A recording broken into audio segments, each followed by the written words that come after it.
Welcome to Subramani. As you all know, there are a lot of talk sessions that I do, and my best two talks of 2022 would be one where I addressed a bunch of fund managers, and one last week where I addressed a bunch of, or not last week, which is sometime before Dasera, where I addressed a bunch of serious investors and their children. And their children who wanted to come into it. So it would have been some 60-year-olds, some 50-year-olds, and some 22, 23-year-olds. And I said in the wild, a weak child that is born is abandoned very quickly or is eaten by the lions. If it's a deer or if it's an elephant, it doesn't matter. They will be just left to go on their own. They cannot be nurtured, right? So I was quite surprised with the statistic that only 20% of lion cubs survive. That's a very low figure, right? Just 20% survive. 80% mortality rates, 80% of them die before the age of 2. Obviously, if a parent abandons a kid in the wild, the very remote chance of that child being able to survive on its own. Why am I saying this? It's because in any business, there are a lot of there is a lot of mortality, right? So I believe something like 1 in a billion seeds survive to become a tree, right? I mean, it has to germinate, it has to have a good, it should not be trampled by some animal, it should not get washed away by rain, and only then it becomes a tree. So 1 in a billion seeds becomes a tree. Now take any business, you are protected because you have moats. Take the investing business or even the investing advice business, there are no barriers. Anybody with a bank account can become a trader, and anybody with little more than a bank account can become an investment advisor. Therefore, there are no moats. So given the fact that there are no moats, will competition be more difficult? Yes, of course. So if you take the US, less than 1% of the fund managers are able to beat the index. It's not so bad in India. No, don't go by statistics alone.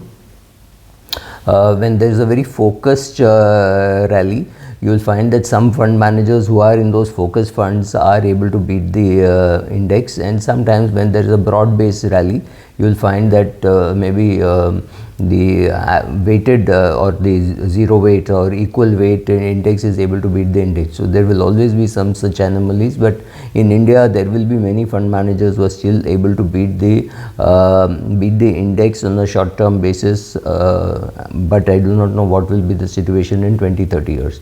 The other problem is construction of index in India is not too scientific, and you find some very high PE stocks. Recently Adani Enterprises being introduced into it. These are things which are going to make a fund manager look better than the index. So that apart, what really sets you apart to be a good investor? So let's look at some of those things. What you need to do as an investor and what you need to improve as an investor. Let's look at that. The first question I asked all of them is, what is your competitive edge? What is your competitive advantage of being an individual investor, and why are you not in a mutual fund, or even better, why not in an index? And the first thing, and when people say, oh, I buy good quality stocks, so good quality shares, so my next question is, what is good quality? Is Larsen & Toubro good quality? Is State Bank of India good quality? Is L&T Finance? If you say Larsen & Toubro is good quality, does it mean L&T Finance is good quality, right? Tatas are good quality, does it mean Tata Finance is good quality? Where does the quality start and where does it end? Does it start with the quality of promoter? Does it go with the group? Or do you say because they are a great technology company like TCS, therefore Tata Finance is the finance company to be? Is that true? And none of them had an answer. Then they said, so they didn't know how to define quality, and that is the problem, because you do not know how to define quality. Second, most of us would use Warren Buffett as a crutch, saying, oh, Warren Buffett says you should not invest in gold. XYZ says gold gives you debt market returns with equity market risk. All that may be true, but you have to go and find out for yourself what suits you and what does not suit you, right? Am I an investor in gold? No, but when Government of India introduces something like an sovereign gold bonds, SGB, Almost whenever there's an issue, I go and pick up one minimum lot. So has it done well? Yes, it has done well. Did I use that as a great strategy? No. But so you need to know what is your strategy, what is your competitive advantage, and how do you describe yourself. Are you a trader? Are you an investor? Are you a deep value investor? It is important to know why you're buying a particular share. You buy a particular share, then you find that the promoter is no good, then you sell. You don't say, oh, there will be reversion to the mean. Reversion to the mean happens only in the portfolio, not in individual shares. If you bought Silverline at 1,300, today it is perhaps at 6 rupees or not even traded. So that is the kind of value destruction you can do in the direct stock investing. You cannot lose that kind of money if you put into a large and mid cap fund, or even a mid cap fund or a small cap fund, and you say next 8 years or 10 years I will do an SIP. You very likely that you will come out with your capital plus a real return. That's not true in direct equity investing. So understand what is your advantage, what is your competitive advantage, what makes you think that you should be an equity investor. And defining, saying I invest in good quality stocks makes no sense. It looks very fashionable and nice to say, but it has no meaning whatsoever if you can't define what is good quality. I invest in companies with deep moats, but understanding moats is now not easy.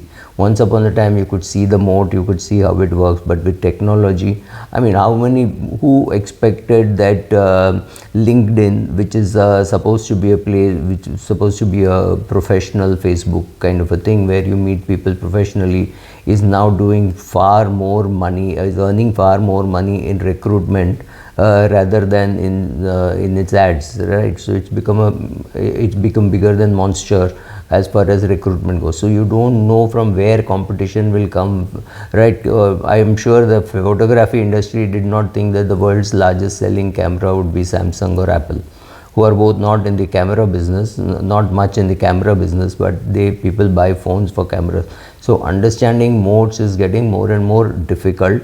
And we are using some other crutches saying, oh, Buffett doesn't do it. Remember, Buffett made losses in IBM, and also if you go back to 1968, there were a lot of companies where technology meant hardware, and hardware there's a full graveyard out there. Don't just look at IBM and say, oh, IBM has survived. IBM is the only one survived among 100 companies. That is the background where Buffett says, oh, I don't want to invest in technology. But when he lost money in IBM, he started building a position in Apple, and Apple today is a very big part of his holding. I think Apple is his biggest holding at cost. He has not pumped so much money into a Wells Fargo or something. Maybe he pumped in X amount and it has become 100x, 200x. That's a different thing. But as an investment, I think Apple is his biggest. So understanding Buffett itself is a lifetime project. It's not something which you're going to be able to do it very easily.